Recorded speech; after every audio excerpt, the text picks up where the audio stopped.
Good evening and welcome to tonight's event. My name is Gareth Evans. I'm the adjunct moving image curator at Whitechapel Gallery, and wherever you are across the world, of course, whatever time zone and time frame you find yourself in, welcome to the first of three wonderful conversation events with Mike Dibb, filmmaker extraordinaire, celebrating his retrospective here at Whitechapel Gallery online, A Listening Eye, over 50 films over 11 weeks, and delighted that he's in conversation this evening with Yasmin. Welcome to both of you, Mike and Yasmin. It's great to have you with me. Good evening, all. Fantastic. It's a real pleasure to have you in conversation, Yasmin, with Mike. And we'll be talking about the play of ideas in Mike's work. That's going to be over to you very, very shortly. But before I hand over, I'm delighted, of course, that the season is happening. Many thanks indeed to season curators Matt Harle and Colin McAuliffe for putting this whole thing together and driving it through with such wit and expertise, to production manager Rachel Winton behind the scenes, making everything flow incredibly smoothly with equal ability and great skill. Many thanks to Chris tonight, who's behind the scenes making this streaming possible, to Sam, his colleague, and to everyone, of course, at Whitechapel Gallery in the comms team, front of house, behind the scenes, and everywhere else, and particularly to my colleague in public programmes, Jane, for making the whole event series possible as well. Obviously, this is a collaborative process, just as you would expect with a season devoted to Mike's work, a great collaborator, as you will no doubt hear very shortly in the conversation to come. We're not going to have audience questions tonight because there's so much to talk about. Mike has wonderful stories. Yasmin has incredibly insightful questions and comments and responses to Mike's work. We're focusing on, of course, the first programme in the three-part series of Mike's work across many decades, many subject matters, and many countries, continents, and territories. Now, of course, in lockdown, this is a gift. It's a free gift going out to you globally, wherever you are. Do support the Whitechapel Gallery in all the ways that you know how. Please subscribe and like and comment and all those other things that we do on such platforms. But in lockdown, of course, other activities do take place. People learn new skills to cope with the challenges of the time. Some people, of course, learn about bread making. Bread making is a particular lockdown habit, of course, that has taken a deep hold on some parts of the population. And I would say that actually it provides a useful analogy as I introduce Yasmin, of course, to take over the conversation, because Mike, of course, always rises to the occasion when he makes films. He's always going against the grain, and he uses his loaf when he comes to make films. That's why ideas are so central to it. If I carry on, of course, I will be full of self-loathing. And I will therefore stop while I'm on a roll. And with that in mind, that idea of bread as a metaphor for creativity, I'm delighted to hand over to Yasmin, who will take the conversation forward in a way far more suited. Poet, essayist, author, editor, and scholar. As just from that listing alone, you'll see that she's much better placed to speak with Mike about his wonderful work than I am. So delighted to have you with us, Yasmin. Mike, it's always a pleasure, and I look forward now to your conversation. Thank you both very much indeed. Well, thank you for being the yeast in our bread. Okay, I think I'm going to stop the bread metaphor at this point. We might come back to it, who knows. So good evening, everyone, and thank you, Gareth, and everyone at the Whitechapel Gallery for supporting these events. Mike Dibb, tonight we celebrate your 80th year and nearly 6 decades of making films. You've been described and lauded by many critiques, and Sukhdev Sandhu, for example, talks about you as the greatest documentarian of your generation. And I thought I would try and watch all of your films, but there are so many of them. So it's going to be, so for people who are joining us today, they're a real delight and something that will unfold thanks to the generosity of Mike and the Whitechapel Gallery. So I really encourage you to make the most use of these resources. But before we begin, Mike, and in this retrospective in terms of looking back on some of your work, I wanted to ask how those listening eyes of yours have been feeling in revisiting your past work for these events, and also in the midst of a lockdown. And I imagine it's brought back a whole range of memories, but also it brought up some new thoughts and feelings. Well, it's absolutely been incredible, really, because what you forget is so much. That's what's extraordinary. And so often watching films from a long time ago is like seeing them as if afresh, completely afresh, and you remember people you'd forgotten, you remember it, and yet it all comes back in a rather extraordinary way. But it has been rather wonderful, truthfully. And of course, you're always anxious that they look dated or you would want to re-edit them. But that hasn't happened as much as I thought it would. And so I'm actually incredibly grateful for such an event happening, because in a way it's made lockdown have a focus for me and a way of almost like reconnecting with so many people. And I've spoken to cameramen I worked with, film editors I've worked with. It's like a wonderful reunion with my past and with so many people I've worked with at so many levels, either behind the camera or in the cutting room or in the screen, where I'm actually watching people who I so remember meeting, even fleetingly. They could be just production line workers with whom I'm having a short conversation. But as every conversation I'm having is carrying the meaning of the film, it's not only recording my memory of that encounter, however brief, but it's coming through with a vividness as if it had happened just yesterday. And that's been nice, I think. That's lovely. So how we've come to this conversation is through a series of conversations, and it's been quite difficult because we also wanted to keep this fresh and to not rehearse any aspects of it really. But we've chosen 4 and maybe 5, but I think just in terms of the time, we'll probably just have 4 clips that you've chosen from your films that tell a story about your work with particularly intellectual ideas and your own interests. None of them are from the 1972 BBC 4-part series, Ways of Seeing, and of course the book that accompanied it, and which for many people is probably the first introduction to your work. And it seems to me that that series in its experimental form really encapsulates what we've been calling the film essay. So, for example, it communicates very clearly some very dense and complex ideas from Walter Benjamin.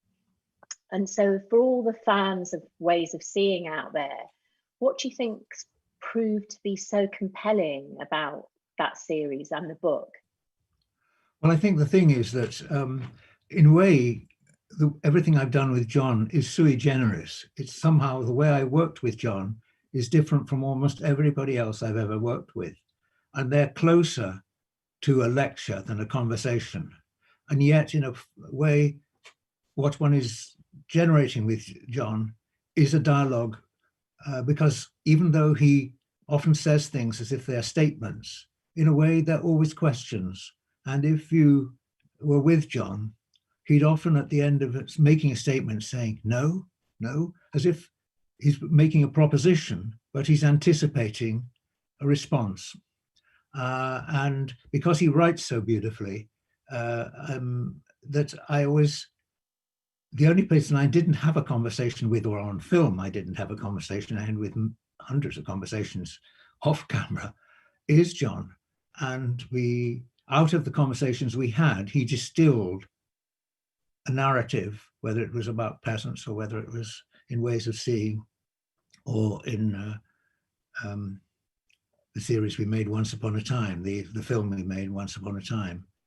And I think so John is, with that lovely voice and a very charismatic presence, is what actually attracts people to that series. And I think the book, because we were able to make a book immediately afterwards, and we wanted to make it the cheapest art book ever made, and it once was available. It was 60p, the first edition. And we managed to get into the first edition a text saying, a line saying the text of this book is not copyright.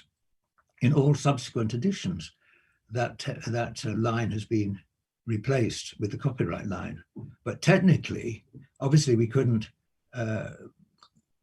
say we owned the copyright of the paintings or the pictures, but the text, somebody could take that text and quote the first edition of the book and make a completely different series with ways of seeing and use a completely alternative set of images, which would be rather wonderful and interesting for someone to do one day. That's typical generosity as well, for you to be thinking of it in that way.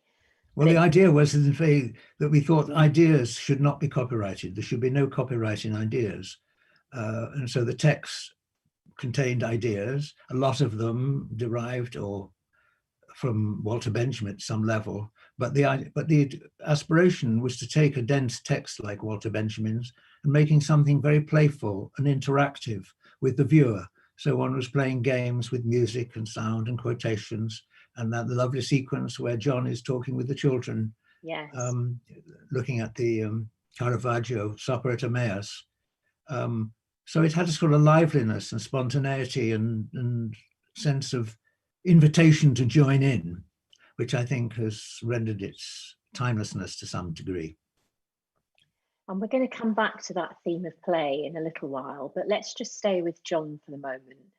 And I want to take a look at the first clip that you've chosen, which is from the 1980 film Parting Shots with Animals. And that was based on John's book, Why Look at Animals, which is again, intellectual reflections, I think, on the withdrawal of animals, particularly in the 19th century and with industrialization, from shared human spaces, and takes us right through to consider matters of extinction, which are very much in people's minds at the moment. So Chris, could we have the first clip, please?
Okay, because of the technology, Mike and I couldn't see or hear that clip, which is a real shame.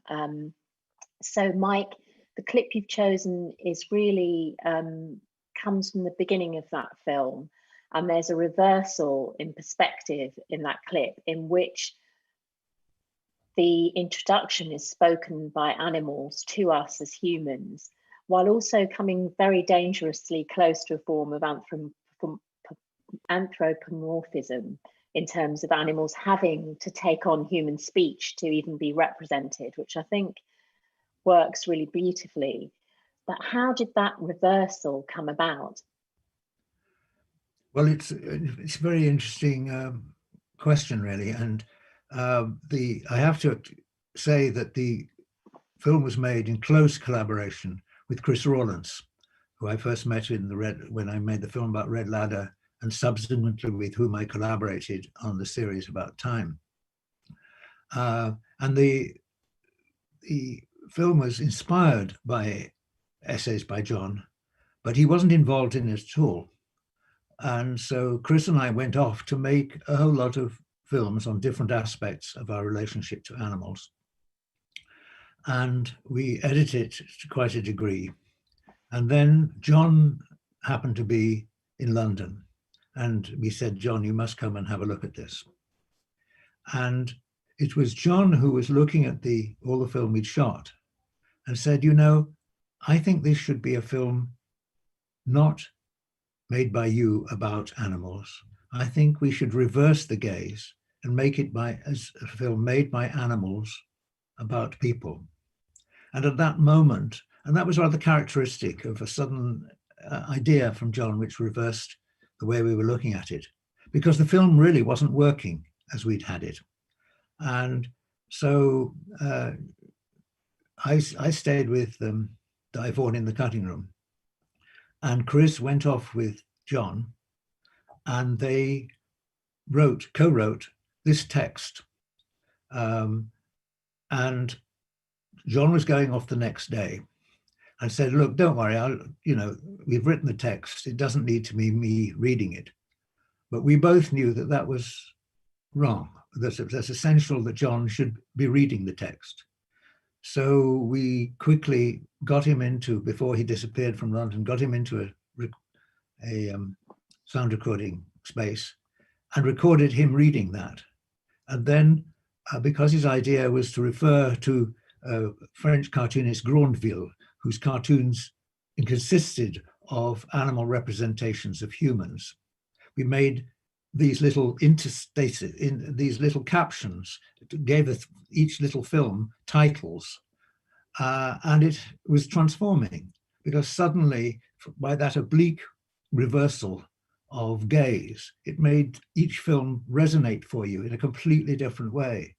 And I looked at it again recently, which I hadn't seen for a long time, and I found it extremely moving, touching, interesting, provocative, all sorts of ways, just because of forcing the whole viewing of the film to be, altering the angle just completely changed the way one responded to each film.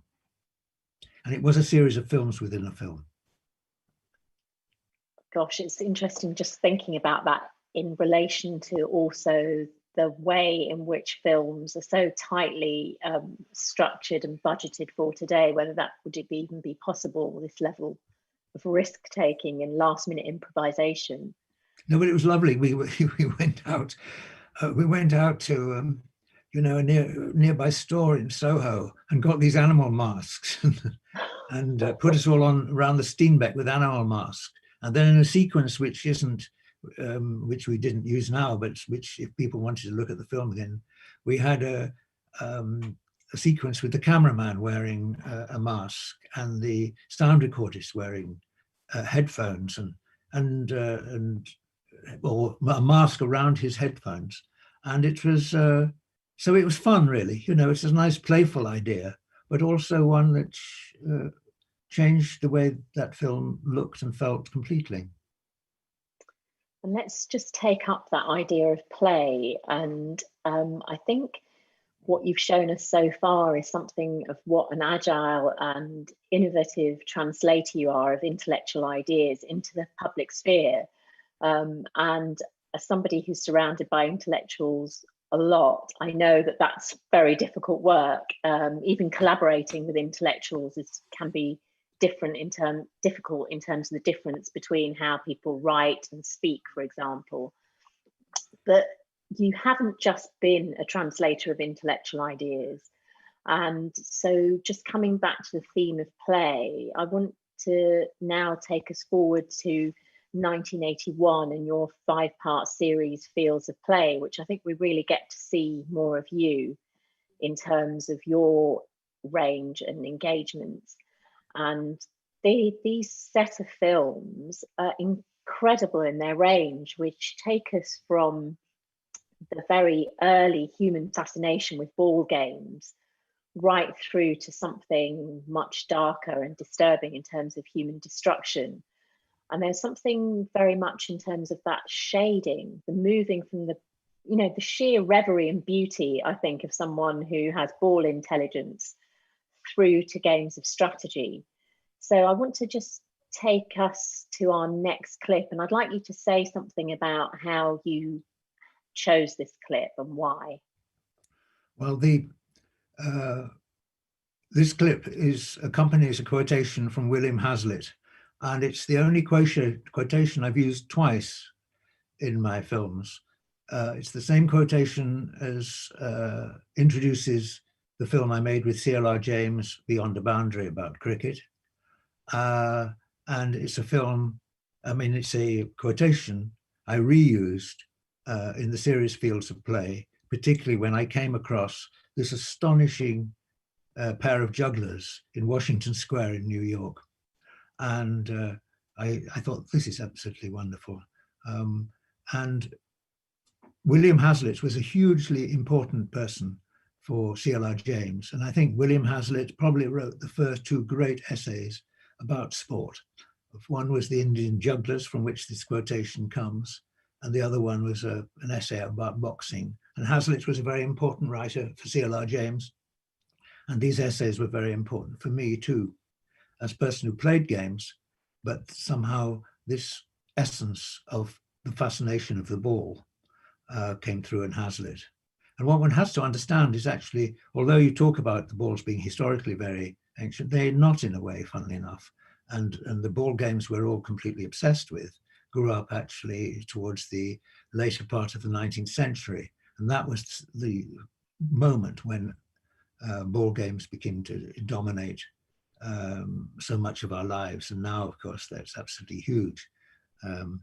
But it was it's a post-industrial phenomenon, the phenomenon of ball games in the way that we see them now. But so maybe we should see the clip. But in fact, let's just see the clip. Why not just see the clip as we just talked about the quotation? It's a wonderful one. And it's a wonderful, wonderful piece of juggling. Magical.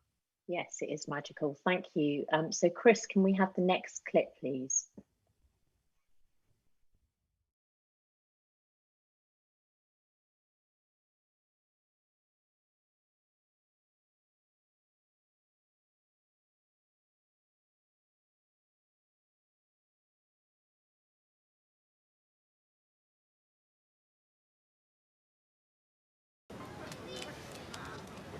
Fascination of juggling is? You're asking me now? Yes. It's ridiculous. Wait a minute. Did you hear what that guy said? Folks, what's the fascination of juggling? Does anyone have an answer? To conceive of this effort of extraordinary dexterity distracts the imagination and makes admiration breathless. Certain movements and impressions of the hand and eye, having been repeated together an infinite number of times, are unconsciously but unavoidably cemented into closer and closer union. The limbs require little more than to be put in motion for them to follow a regular track with ease and certainty, so that the mere intention of the will acts mathematically, like touching the spring of a machine. To catch those balls in succession in less than a second of time, and deliver them back so as to return them with seeming consciousness to the hand again. To make them revolve round him at certain intervals like the planets in their spheres. To do what appears an impossibility, and to do it with all the ease, the grace, the carelessness imaginable. It is skill surmounting difficulty and beauty triumphing over skill.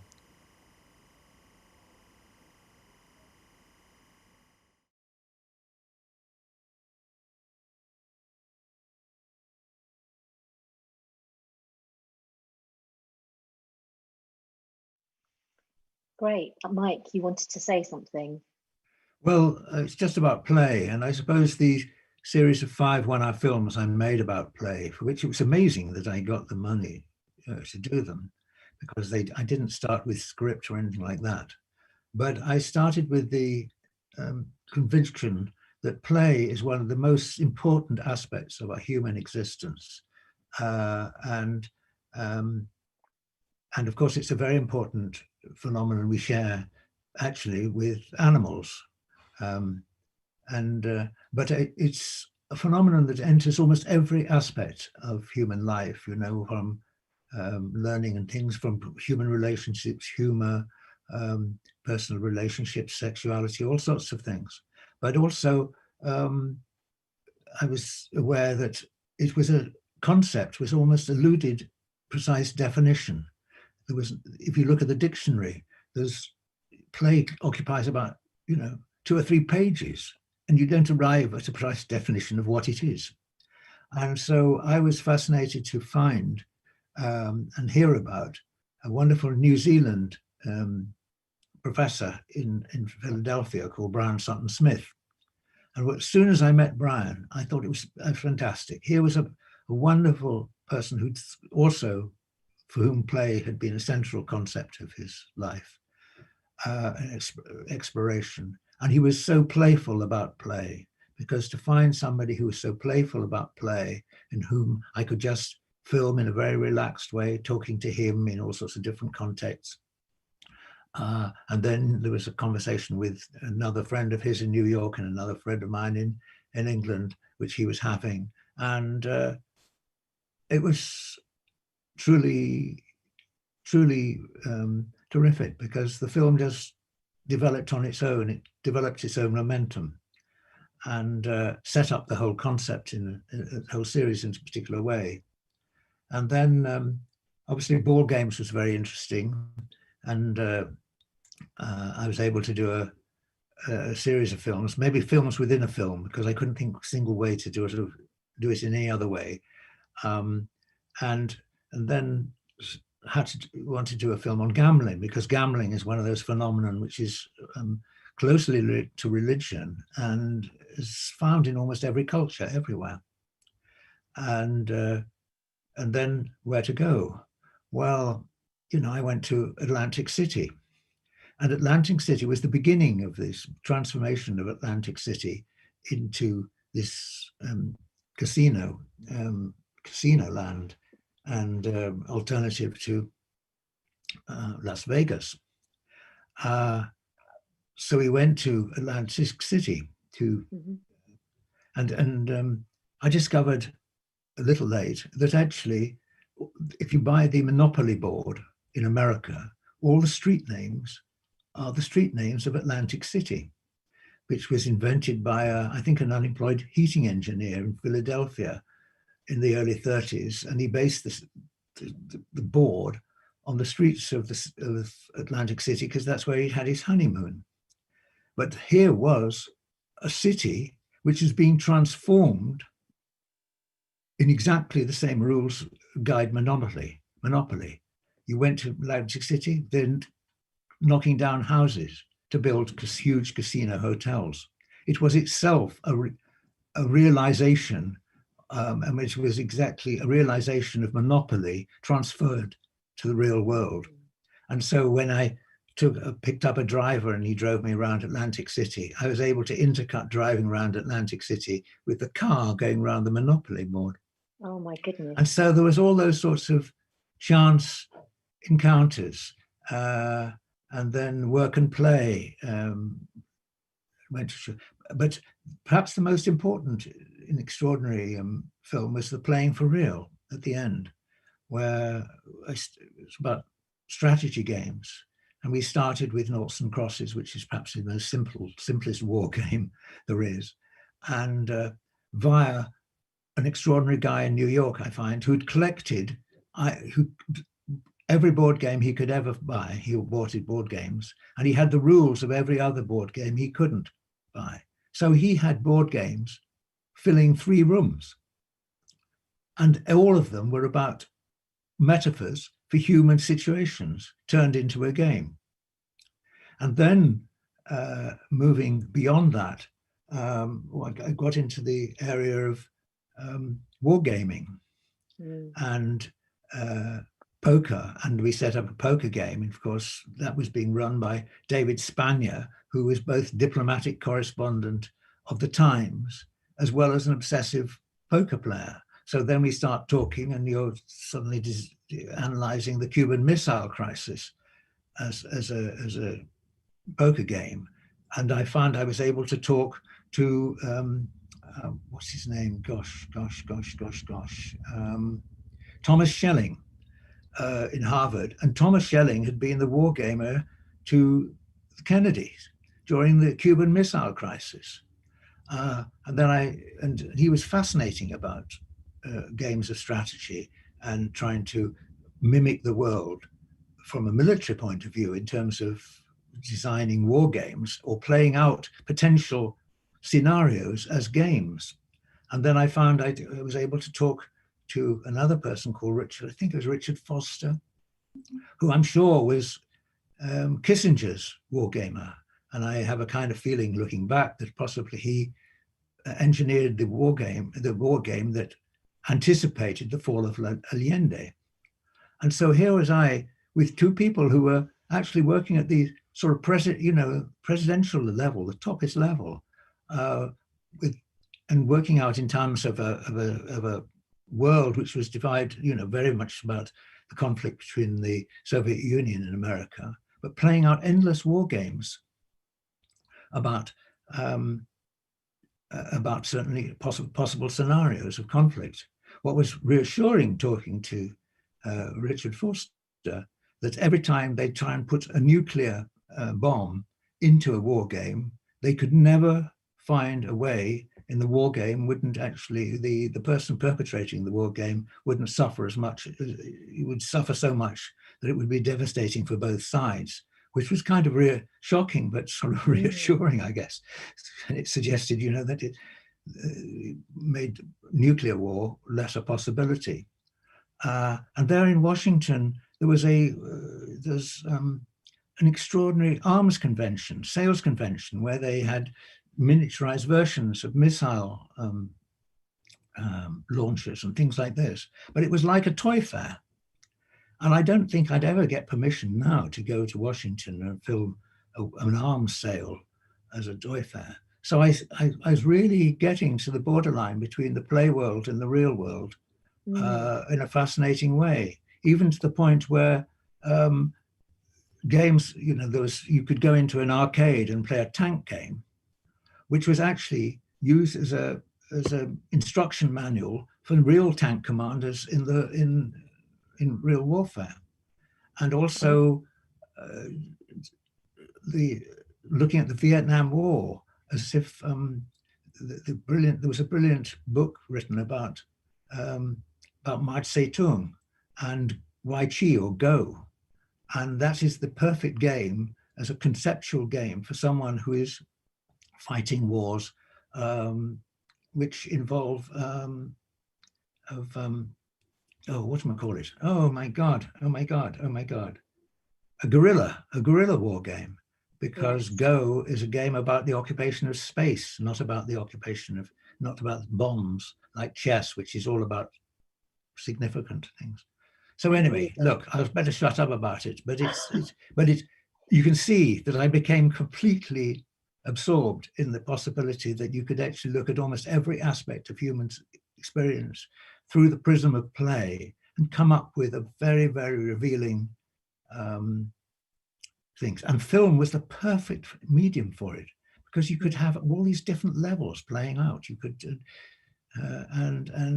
and that was really where I was convinced that film had a unique role to play in the form of writing essays. An essay film had a really, really valid contribution to make for our understanding of the way we live and almost every aspect of our experience. Yeah, it's so possible to see how you got completely gripped by that. And just to get technical for a moment, that last film is also beautifully edited, I think. Yes, it's a tour de force by a young editor called Jerry Leon, who actually died rather young, but he was it's an extraordinary film. I hadn't seen it for ages until I saw it a few days ago again. And I thought, this is really, really good. And I don't say that meaning vainly, because actually every film involves so many other people than me. It was beautifully shot, fantastically well shot. I mean, I think that brings us back in a way full circle to that William Hazlitt essay, which is about the tension between two forms of excellence, which he calls intellectual and technical. And I want to just come back very briefly. You mentioned C.L.R. James, and in Beyond a Boundary, you, again, I think it's the only time I've seen in your work where you've reused an essay in that way. But one of the things I said to you very early on, one of your favourite films for me was the interview between Stuart Hall and C.L.R. James. And I use that often with students, but I say to them, look at Stuart as a sociologist, I often have to teach about methods and interviewing. And there's something in the way the whole of Stuart's body is listening to C.L.R. James. You know, he's leaning forward, he has his hand on his chin at some points. But technically, Mike, what's going on? What happened in the filming of that gives that sense of attentiveness? I think it's because the two people who I was filming were like that. And all you're doing is it's in that way, it's a very, very simple film. And I think, but the story behind it is even more extraordinary, because when I was doing making the film of Beyond a Boundary, I said to Barry Gavin, the editor of the series I was making it for, why don't we, if it's possible, film a conversation with C.L.R. James about everything he's interested in except cricket? Because here's a person who's interested in so much and written about so much. But I said, fantastic. And we got a big studio at the television centre. It just happened to be empty. And into the corner of it, we invited Stuart Hall and C.L.R. James to come along and have a conversation. I knew Stuart, and C.L.R. came wearing his wonderful big broad-brimmed hat. And you could see all the studio technicians in this television centre thinking, oh my God, conversation with these two people. Can you imagine a more boring thing to have to do this afternoon?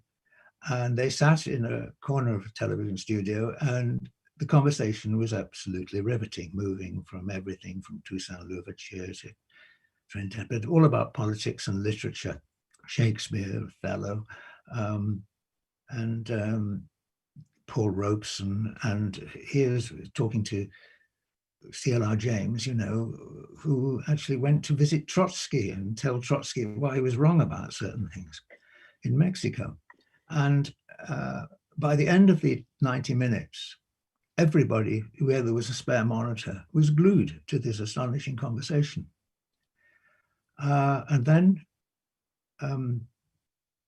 we wrote a memo to the controller of BBC Two, a guy called Aubrey Singer, saying, look, in addition to this film for BBC One about cricket with this remarkable Trinidadian intellectual, we've also recorded a conversation about his life and ideas between Stuart Hall, who's also another astonishingly important Caribbean intellectual living in this country, and C.L.R. James. And we got a one-line memo from this controller saying, sorry, I have no interest in C.L.R. James. Not who is C.L.R. James. And the tape of this whole interview was put on a pile. And obviously, and we thought it was just put on a shelf so that we could consider doing it later and make it a later proposition, you know, in a year or two's time. When we came back a year later, thinking that we might try editing this down again, we found that the tape had been wiped. It'd been put in because it had been rejected by the controller, it hadn't been put in a safe place for further consideration. It had gone onto a pile for rejection. And you just wiped these tapes, you know, you just put huge magnets across them. And so the whole thing was lost, which was absolutely devastating. So it was only 10 years later, when Channel 4 started, that I said, look, can we redo this thing which was lost? C.L.R., of course, was 10 years older, but he was still extremely eloquent. So it was an extraordinary, the story behind that was terrible, because it was almost a story about the ignorance of power and the power of ignorance, and the appalling power that somebody like Aubrey could have to reject a conversation of such richness about somebody he didn't hear of, had never heard of, but wasn't modest enough to ask who he was and why he was so important. I mean, we could even put that more strongly, I think, in terms of, I was thinking about David Olusoga's McTaggart lecture last year when he talked about the racism that he'd encountered within TV production. So, yeah, and that, I mean, I can feel all the Stuart Hall and CLR James, fans out there, just as I did when you first told me, just a sharp intake of breath that such a momentous conversation would be lost. But I'm aware of time, and let's go on to our third clip, Mike, which comes from the film that you made between 1988 and 89 called In Pursuit of Don Juan. So would you like to introduce the clip, and then Chris, if you could play it, that would be great. Yes, well, being a student of Spanish at university, I was always fascinated in the fact that the two dominant cultural archetypes in Europe were Don Quixote on one hand, but the biggest, of course, was Don Juan. And it was what was fascinating to me. They were both quintessentially Spanish, but had become completely universal in their appeal and reign and the response to them across the world. And so I had the chance to make. I was actually at the beginning of Don Juan. I was queuing for lunch next to a friend of mine called Dennis Marks, who was in charge of a series. And I said, Dennis, I'd be really interested in making a film about Don Juan, if it was possible.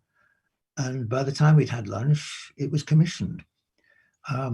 But what we said was, look, well, how are we going to make it, because all the phenomena like Don Giovanni and all these plays and things, it's going to be very, very expensive and whatever.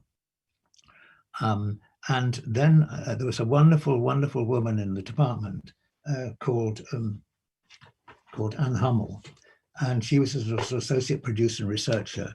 And I said, Anne, can you just sort of go and check out a bit about the background to this? Because although I think it's a wonderful notion, I don't know enough. And I still have here Anne's 125-page document, which she produced in a fortnight, of a background to all the different people who've done versions of Don Juan. And she said she found there were about 490, but she didn't able to read them all. But she did this extraordinary thing and then wrote a 2-page brilliant summary of the history of Don Juan in European thought and culture. And it just testifies to actually a thing like that having a really substantial base in a wonderful researcher's account of what was available.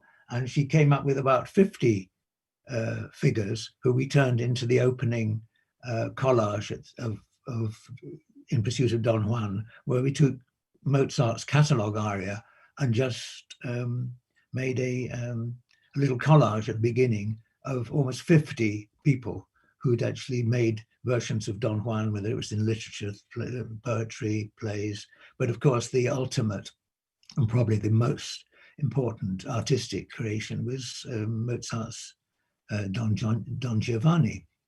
And then we found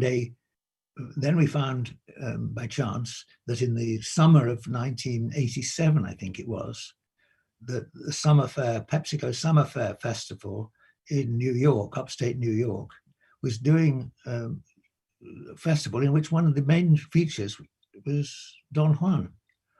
Okay, Mike, so let me. Sorry, let me no, just... sorry. I know it's terribly boring. I'll shut up. No. But Don't it just. shut up. All I'm saying is, I'll just finish the complete. I'll finish. Yes. I'll shut up. And so we were able to actually film 4 major things, all in the same festival. One of which was this extraordinary company from Mexico, Compañías Divas, which was doing a feminist parody of Don Giovanni. And that was actually one of the most brilliant things we discovered. And this is a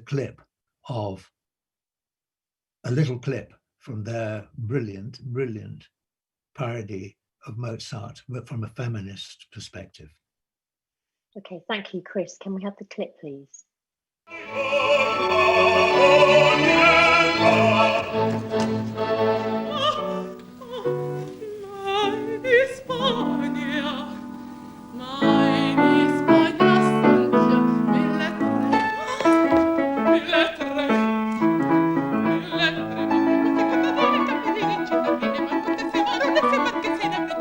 The human heart is generous, but at the same time betrayed.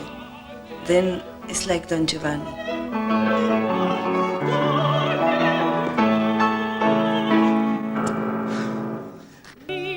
Cada mujer, todos lo sentimos así. Cuando uno ama a alguien y ese alguien ama a otra gente, siempre sientes una especie de dolor, aunque lo entiendas, aunque seas liberal y aunque te parezca que está bien, de todas maneras siempre se te clava un dolor especial, ¿no?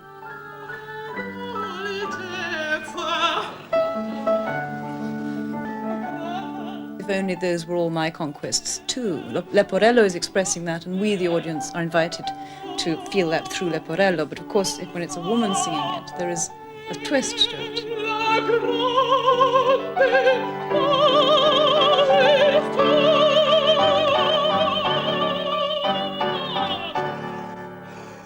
It is about the freedom to do anything you choose. That's the fantasy of the figure of Don Giovanni. And the Mexican company of Las Divas, by taking the role of Don Giovanni each in turn in the course of the opera, actually broke another rule, which is that this could be women's pleasure too, that Don Giovanni lives in every one of us, including women. That's never a convention in the opera usually, or in the story usually. And they very amusingly subverted the male fantasies by taking a lot of very famous paintings of tremendously enticing figures of desire, the Venus of Botticelli, and so forth, and occupying them in a very knowing and mischievous way. Yo creo que siempre que recurrimos a los grandes maestros, todos nos reímos un poco, como nosotros estábamos además haciendo una parodia de Mozart. Entonces, pues siempre daba opciones al humor.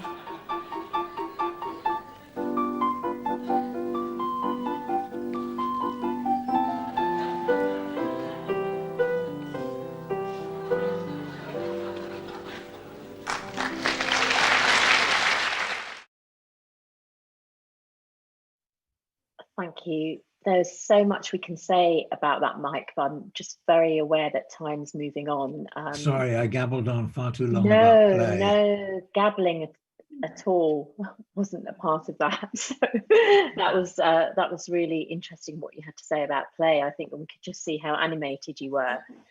But what I really loved about that clip that you chose is that it also shows the mutability of this kind of, the European archetype, I would say.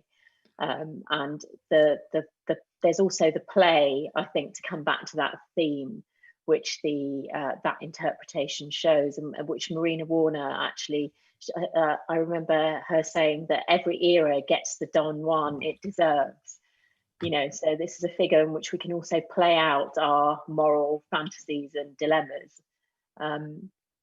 But let's move on to the last clip, which brings us up to 2004. Just tell you here, I finally found actually in my notes, Marina Warner's notes, which she gave to me, and I didn't realize I had them, which are absolutely fascinating.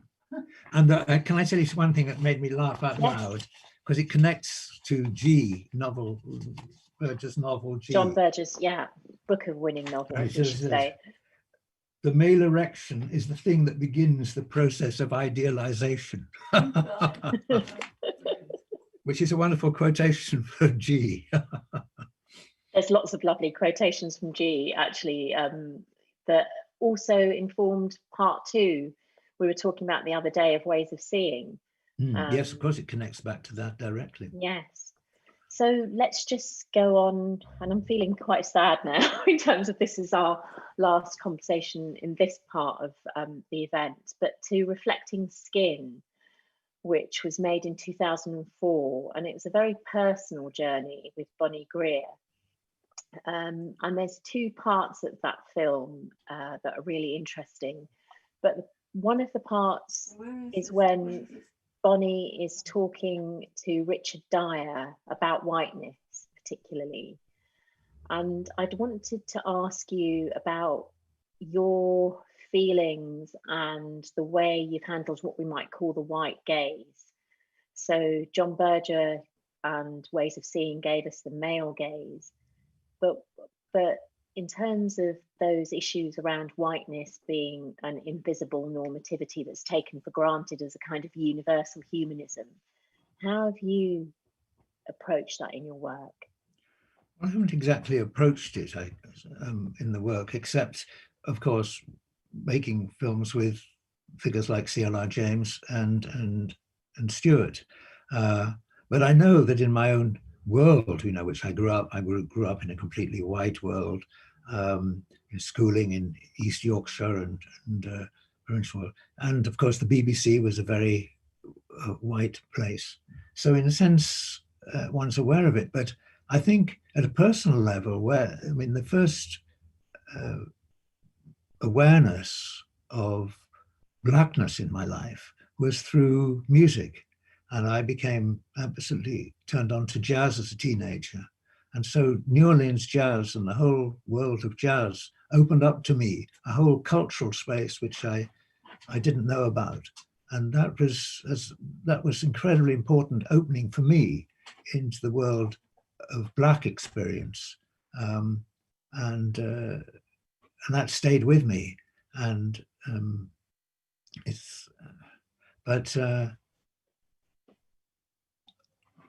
ask me another question. I mean, or does that answer, does it go anywhere near asking? I mean, the other wonderful experience I had when I did Cuban music was just working with the only Black cameraman in the BBC, a wonderful, wonderful cameraman. And he discovered his Yoruba roots whilst making a film in Cuba about Cuban music, which was a fascinating experience. But of course, I did live in a very white environment, and I think that what Richard Dyer was saying was very interesting. Yeah, I mean, maybe we'll come back to that when we see this clip which you've chosen, which is towards the end of Reflecting Skin. It's a really lovely conversation. You've got Bonnie on the sofa with Stuart Hall and his new edited collection with Mark Seeley, who's director of Autograph, the Association of Black Photographers, had just come out. And it was a book that's called Different. And it's looking at the work of young Black artists. So Chris, can you just show us that clip, please? Why this book now, Stuart? Well, it's really about Black photography since the 80s.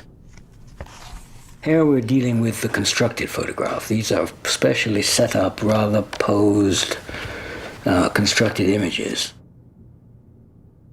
All artists who have been clearly also in touch with other traditions.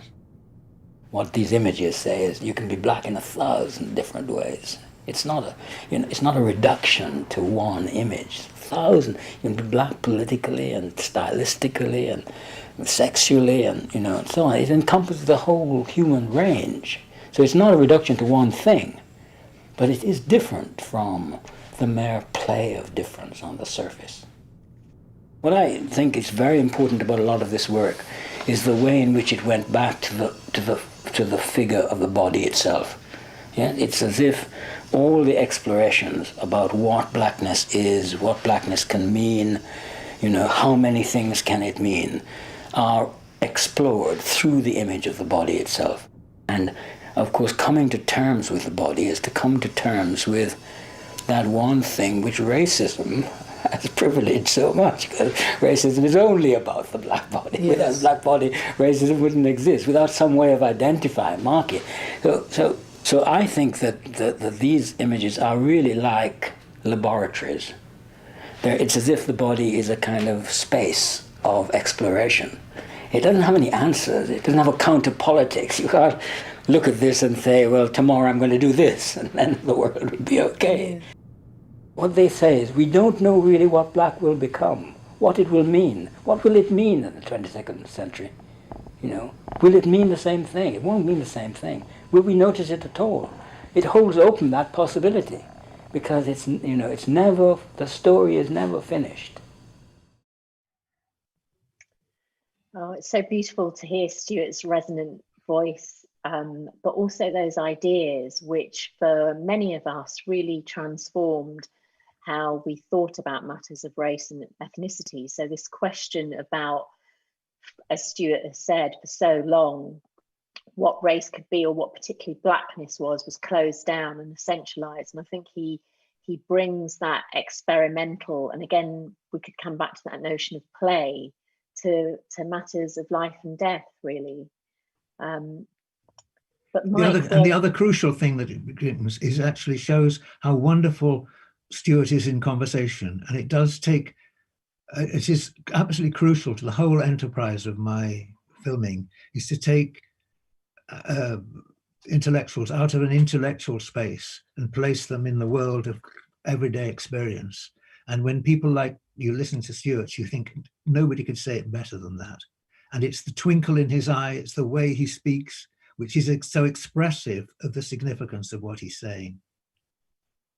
That's exactly what I was going to just come on to, which I think you managed to somehow work with intellectuals in that way.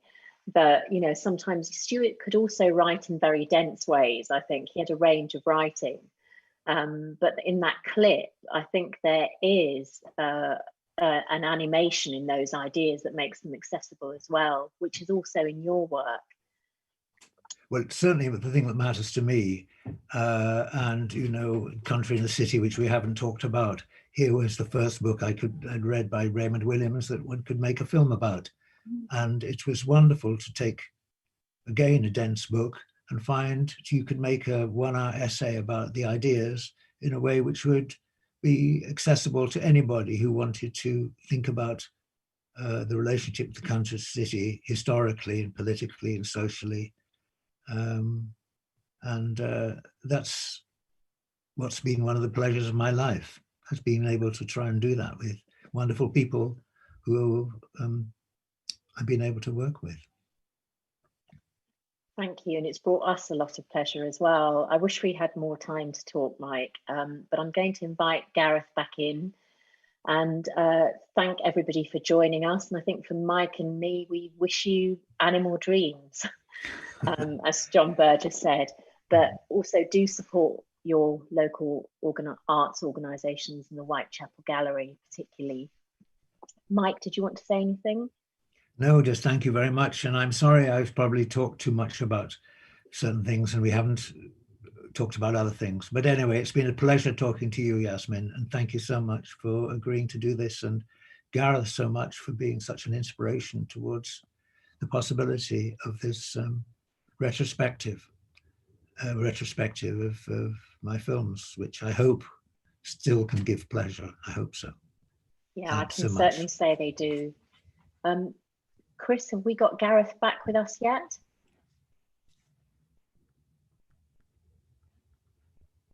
Oh, we could have had a bit of a longer natter there, Mike, I think. But ask another question if you wish. Oh no, here's Gareth. Sorry, technical problems at this end. Of course, I blame myself entirely on my extensive technical team behind this screen. Enormous seconding from my point of view of everything you both said about the event. I think, Mike, actually, to be honest, you were describing the event that you were part of just now with Yasmin. Intellectual moving into everyday experience, bringing the good news to the rest of us. The twinkle in the eye, of course, that both of you had. Some of you will have noticed the dazzling light behind Mike on the painting. That is actually the twinkle in Mike's eye, bouncing off his own laptop screen and then hitting the painting behind him. Now, Mike obviously has a lot of documentation in his archive. He mentioned Anne's incredible 125-page document about Don Juan, which she produced in a couple of weeks. I'd like to say that I produced here a 232-page document of extraordinary comments praising this conversation during the conversation itself. That's how popular this conversation was in real time, and is going to continue to be, of course, once it's archived and available immediately I finish speaking on the YouTube Whitechapel Gallery page, and also, of course, on the homepage of Mike's season on the main Whitechapel Gallery website. It's been an extraordinary pleasure listening to both of you. Thank you very much indeed. Mike and Yasmin, thanks again to Chris and to Sam behind the scenes technically. As Yasmin said, please do support all your arts organisations in this difficult period that we're in, but also please do come back on the 18th of February when Mike will be in conversation with Jeff Dyer about the arts of improvisation, with a focus on music and also the improvisational filmmaking that Mike himself undertakes, and the 18th of March when Mike will be in conversation with Lisa Appignesi about the writers that he has worked with. So much more on the conversational front, and of course every week, tomorrow, every Friday morning, about 11 o'clock, you'll get the next week's series of films in Mike's ongoing retrospective. So many, many thanks to all of you for being with us, wherever you are watching from. Have a good rest of the evening, daytime, afternoon or night, depending on the time you're viewing. And of course, many thanks again to Mike and Yasmin for being with us. I hope you all have a very good evening, and thank you for watching this particular conversation in Mike Dibb, A Listening Eye. Thank you. Thank you very much.